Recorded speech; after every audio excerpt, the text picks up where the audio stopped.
Right, so we got a couple within the collective that was supposed to get married, or could have possibly been married, is what I'm getting. Because we got the commitment and the justice card, which came out. And so that was the end goal, to have a long-term commitment.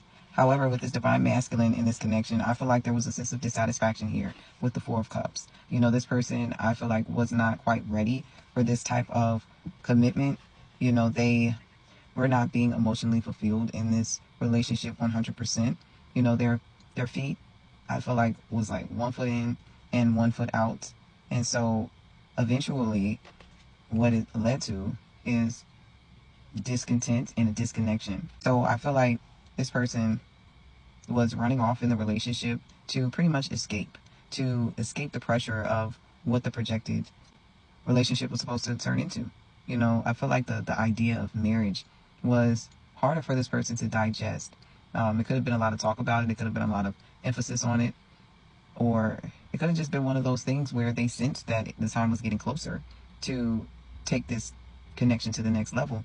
And they got cold feet. They couldn't handle it. Because we got ascension here, obsession, and pressure cooker. And so there was some type of obsession in this connection that was creating rage and discord in this other party. And I feel like as a result, you know, there was a stepping out, there was a stepping off. This person could have been going to the casino, could have been spending money doing other things, you know, frivolously.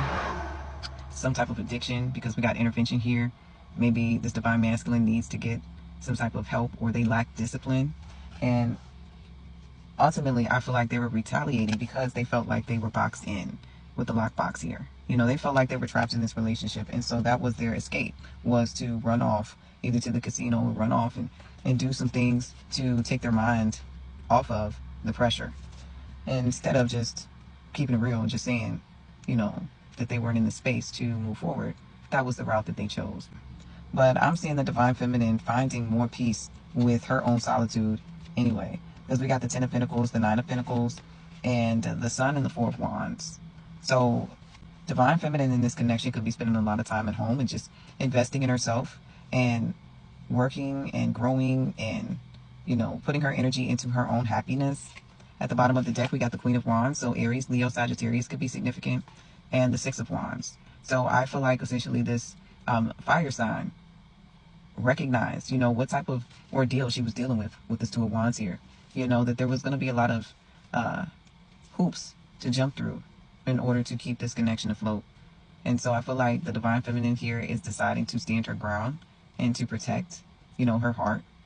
And she's at peace.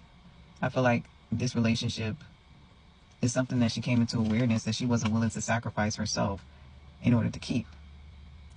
And there could be a uniting, you know, to work things out. But I see that there's still going to be juggling in the background. Possible betrayal. So take that as it resonates, and leave the rest behind. And I will catch you in the next one. Peace.